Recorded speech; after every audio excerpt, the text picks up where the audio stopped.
He was never what they wanted him to be. Not polished enough for Nashville. Not disciplined enough for the industry. Not careful enough with money. Not careful enough with love. He wore his hair too long, sang behind the beat, trusted too easily, forgave too quickly, and kept showing up exactly as he was long after the world had suggested he should adjust. And for more than 7 decades, that refusal to adjust turned Willie Nelson into something the industry could not manufacture and could not erase. He did not become a legend because doors opened. He became one because they didn't, and he kept walking anyway. Abbott, Texas in 1933 did not offer destiny.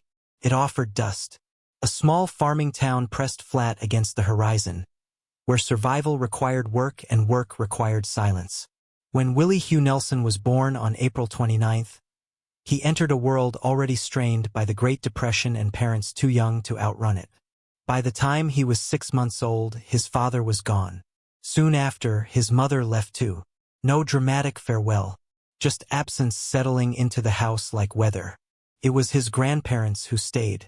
Alfred and Nancy Nelson, aging, devout, steady. They raised Willie and his sister Bobby with scripture, discipline, and music.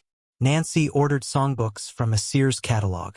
She put a guitar in his hands at 6 years old and taught him to read notes before he could understand why his parents had walked away. Music became the one thing that did not leave. He grew up with that knowledge inside him. That people could disappear. That love could be conditional. That silence could stretch longer than comfort allowed. He did not turn bitter.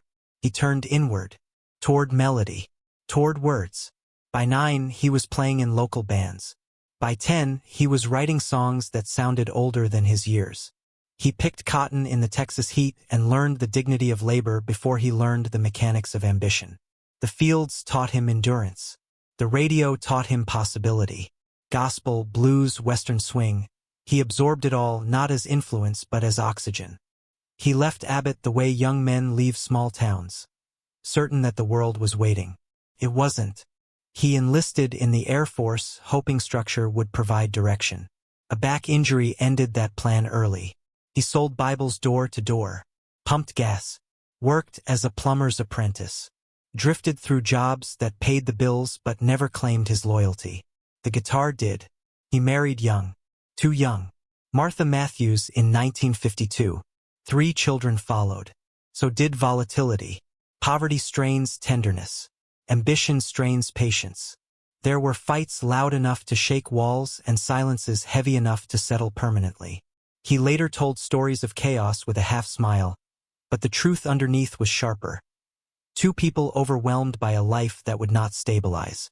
They divorced in 1962. The children carried what children always carry when adults fracture. And through it all, he wrote. In cold apartments and borrowed rooms, he wrote, "Funny how time slips away." He wrote "Hello Walls." He wrote "Crazy." Songs that would become pillars of American music. Songs that would make other voices famous. He sold "Crazy" for $50. $50 for a composition that would circle the globe. Nashville welcomed his songs. It did not welcome him. Producers told him his phrasing was wrong, that he sang behind the beat, that his voice was too thin, too rough, too unmarketable. They added strings to his records, softened edges he never wanted softened. He recorded albums that were competent but not him. He drank through some of those years. Not dramatically, just enough to take the edge off the slow realization that he was building a cathedral others would get to stand inside. The fire in 1970 changed everything. His house in Ridgetop, Tennessee burned to the ground days before Christmas. He ran back inside twice. Once for his marijuana. Once because he believed something else was worth saving. Standing outside in the cold, watching his Nashville life collapse into smoke, he felt something that did not resemble defeat. Felt like release. He left. Drove back to Texas. To Austin, where a different kind of audience was forming. Long-haired college kids and ranchers sat in the same rooms, listening for something real. At the Armadillo World headquarters, he stepped on stage without polish, without compromise. They did not ask him to change. Outlaw country was not an invention. It was recognition. Alongside artists like Waylon Jennings and Chris Christopherson, he became part of a movement that refused orchestration in favor of honesty. Shotgun Willie loosened the grip of expectation. Phases and stages told divorce from both sides. And in 1975, Red-Headed Stranger arrived sparse, nearly bare, dismissed by executives as too quiet. It sold millions. Blue Eyes Crying in the Rain became his first #1. The voice that had been called wrong was suddenly unmistakable. The phrasing that had been criticized felt intimate. The industry that had tried to correct him began trying to copy him. But fame never meant safety. In 1990, the IRS delivered a number so large it sounded fictional. $16.7 million in back taxes. Bad investments. Misguided tax shelters. Trust placed in the wrong advisors. Agents seized his property, his ranch, his equipment. They cataloged his life like inventory. He was 60. Friends rallied. Fans bought items at auction and quietly returned them. He recorded the IRS tapes, selling them directly to fans to pay the debt. Just voice and guitar. No polish. No protection. He went back on the road and did what he had always done. He played. Years of relentless touring cleared the debt. The ranch came back. The equipment returned. What didn't return was any illusion about money.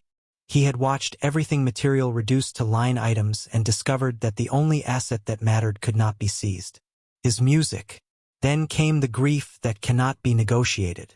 On Christmas Day 1991, his son Billy died at 33. Financial ruin and personal devastation in the same year. There is no rehearsal for burying a child. No outlaw mythology that softens that blow. He did not turn that loss into spectacle. He carried it quietly. Those who watched him in later years noticed the way Christmas moved differently around him. Present, warm, but altered. Some absences never stop echoing. Time did what time does. Friends disappeared. Waylon in 2002. Merle Haggard in 2016. The circle narrowed. The bus seats emptied. The road kept moving. And his body began its own slow rebellion. Decades of smoking caught up. Emphysema tightened its grip. Breath became currency. Performances required calculation. The voice, weathered but precise, had to be rationed. He canceled shows for the first time in memory. He adjusted. He did not stop. Trigger, the guitar he bought in 1969, carried a hole worn clean through its body from years of strumming. Luthiers insisted it should have collapsed long ago. Didn't. Neither did he. In his later years, something softer emerged. Not the outlaw defiance. The steadiness. Annie D'Angelo entered his life in the late 1980s and stayed. They married in 1991, in the middle of fire and debt and grief. With her came stability, presence.